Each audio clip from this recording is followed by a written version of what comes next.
Visakhapatnam నగరవాసులకు traffic సమస్యల నుంచి ఉపశమనం కల్పించాలన్న ఉద్దేశంతో హోంమంత్రి అనిత అస్త్రం అనే యాప్ను ప్రారంభించారు. ప్రజలకు రియల్ టైం ట్రాఫిక్ సమాచారం అందించడమే ఈ యాప్ ఉద్దేశమని మంత్రి వంగల్పూడి అనిత తెలిపారు. ఈ యాప్ను డౌన్లోడ్ చేసుకున్న వినియోగదారులు విశాఖలో ట్రాఫిక్ ఎక్కువగా ఉండే ప్రాంతాలను ముందుగానే తెలుసుకుని ప్రత్యామ్నాయ మార్గాల ద్వారా గమ్యస్థానానికి త్వరగా తెలుసుకోవచ్చు. ఇది ప్రజల కోసం రూపొందించిన యాప్ అని, దీన్ని ప్రజలు వినియోగించుకోవాలని మంత్రి వంగల్పూడి అనిత పిలుపునిచ్చారు. నేను విశాఖపట్నం వాసిగా విశాఖపట్నం ట్రాఫిక్ కష్టాలు బాగా తెలిసిన వ్యక్తిగా ఈ యాప్ వచ్చిన వెంటనే ముందు ఫస్ట్ నేను హ్యాపీ ఫీల్ అయింది నేనే. ఎందుకంటే ఇదే అస్త్రం యాప్ని ఇంతకుముందు మనం పోలీస్ డిపార్ట్మెంట్ వాళ్ళు విజయవాడలో మన సిపి రాజశేఖర్ బాబు గారు దీన్ని అడాప్ట్ చేసుకున్నారు. నేను ఆ రోజు అది కూడా మనం ఎప్పుడు యూటిలైజ్ చేసామంటే మనకి దుర్గాష్టమి నవరాత్రులు భాగంగా ఆ రోజు అదే టైంకి అస్త్రాన్ని ప్రత్యేకంగా ఆ రోజు లాంచ్ చేయడమే కాదు సక్సెస్ఫుల్గా ఆ రోజు దాన్ని కూడా నడిపించడం జరిగింది. ఆ రోజు నేను చూశాను అస్త్రం అని.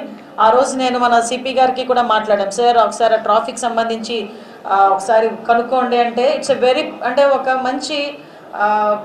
మంచి ఏరియా దాన్ని ఏమంటారంటే మంచి వాతావరణంలో ఇప్పుడు వాళ్ళకి మేము చెప్పింది మేమెందుకు చూడాలి అన్నది కాకుండా ఒక కాంపిటేటివ్ వాతావరణంతో పాటు ఒక మంచి వాతావరణంలో ఎస్ మేడం నేను కూడా కనుక్కుంటానండి అని దానికి మించి ఈరోజు అస్త్రాన్ని ఇంకొంచెం ఇన్నోవేటివ్గా బయటకు తీసుకొచ్చి పబ్లిక్ కూడా యూజ్ చేసుకునే విధంగా ఈరోజు ఈ అస్త్రాన్ని తీసుకురావడం అనేది నిజంగా చాలా మనం అందరం కూడా హ్యాపీ ఫీల్ అవ్వాల్సిన విషయం. ఎందుకంటే నేను పర్టికులర్గా ప్రతిరోజు కూడా మనకి కంట్రోల్ రూమ్లో కూర్చొని నేను చెక్ చేసుకునేదాన్ని. మనకి నవరాత్రులు జరిగేటప్పుడు వాళ్ళు ఎంత డీటెయిల్గా ఇప్పుడు ఏదైతే డీటెయిల్గా మనం చేసామో అంటే కొంచెం హాట్ స్పాట్స్ ఉంటాయి.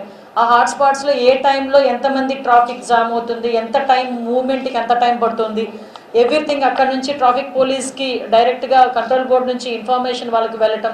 సో ఈ వెంటనే వాళ్ళు ఇనిషియేషన్ తీసుకొని ఇమీడియట్గా అక్కడ ట్రాఫిక్ క్లియర్ చేసుకోవడానికి కొంచెం వాళ్ళు కూడా ఓన్ డెసిషన్స్ తీసుకునే దానికి కూడా ఒక ఆస్కారం ఉన్న పరిస్థితి.